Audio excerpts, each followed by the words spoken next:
A história do Steve Jobs, olha, é uma daquelas que parecem roteiro de cinema. É a história de um visionário que foi expulso da própria empresa e que anos depois voltou para salvá-la e transformá-la na mais valiosa do mundo. Vamos entender como essa jornada aconteceu. E aqui fica a grande pergunta, né? Como é que uma única pessoa, que nem terminou a faculdade, conseguiu deixar uma marca tão, mas tão profunda, não em uma, mas em 7 indústrias diferentes? Da computação até o cinema? Bom, é isso que a gente vai desvendar agora. Tudo começa, como diz a lenda, numa garagem. A ascensão da Apple nos seus primeiros anos foi, assim, simplesmente meteórica. Então vamos lá. Em 1976, Jobs e o Steve Wozniak fundaram a Apple. O Apple I era mais um kit para quem já entendia do assunto, mas o Apple II, lançado logo no ano seguinte, foi uma revolução. Era um computador pessoal completo, pronto para usar. O que mais impressiona e que esse slide mostra bem é a velocidade com que tudo aconteceu.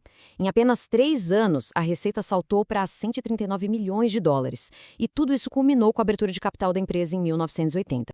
E que abertura de capital, hein? Logo no primeiro dia na Bolsa de Valores, a Apple já passou a valer 1,2 bilhão de dólares, um valor absurdo para a época, que mostrava o potencial gigantesco que o mercado enxergava ali. Só que com tanto dinheiro e tanto sucesso vindo tão rápido, as pressões internas começaram a crescer. E isso plantou a semente do conflito que viria logo depois. Pois é, com o grande sucesso vieram também os grandes egos e, claro, visões que batiam de frente sobre o futuro da empresa. E isso levou a um dos episódios mais chocantes da história do mundo corporativo. E o centro do problema está bem aqui.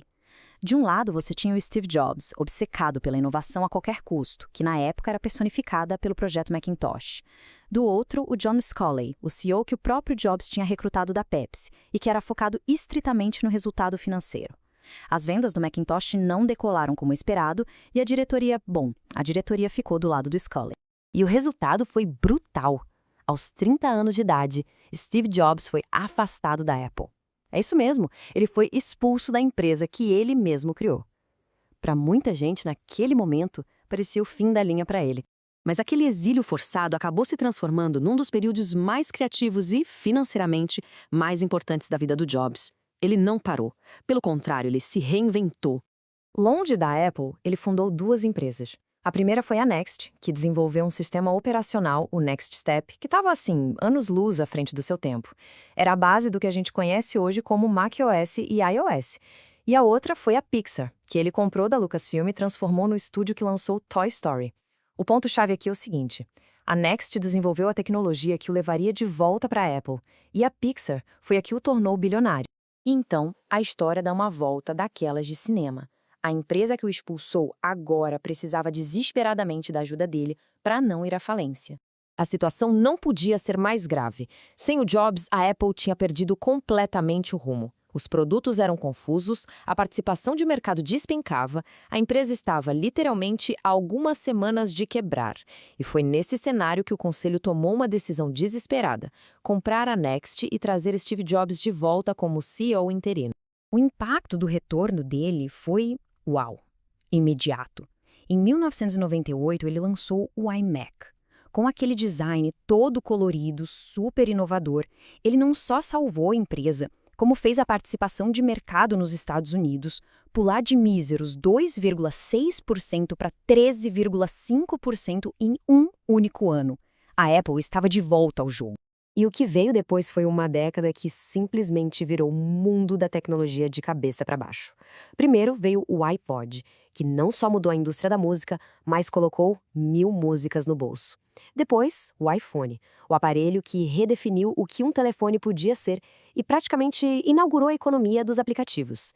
E por fim, o iPad, que criou uma categoria de produto que nem existia. Jobs não estava mais só vendendo computadores, ele estava moldando a cultura. Mas, para entender o sucesso dele, a gente precisa olhar para além dos produtos. A gente precisa tentar entender a personalidade complexa e muitas vezes contraditória do homem por trás de tudo isso.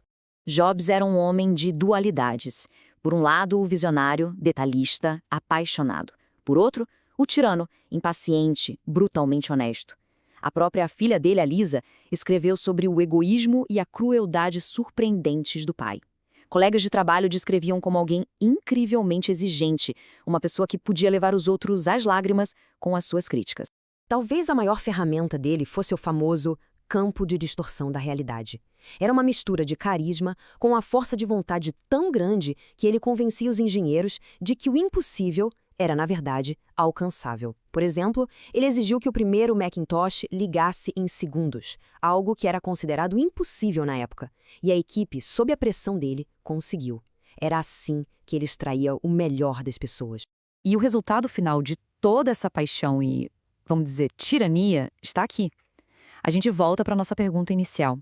Jobs transformou a computação pessoal com o Mac, os filmes com a Pixar, a música com o iPod e o iTunes, os celulares com o iPhone, a computação móvel com o iPad, o varejo com as Apple Stores e até a publicação de livros com o e-book. No coração de tudo isso existia uma filosofia central. A tecnologia, por mais poderosa que fosse, tinha que ser intuitiva, simples e bonita. Ele conseguiu fundir a arte e engenharia de um jeito que ninguém tinha feito antes. O que nos leva a uma pergunta final para a gente refletir. Essa personalidade difícil do Jobs era uma falha que ele superou para ter sucesso ou era um componente essencial da sua genialidade? Será que o visionário precisava do tirano para conseguir dobrar a realidade à sua vontade? Essa é a complexidade que fica no centro do legado dele.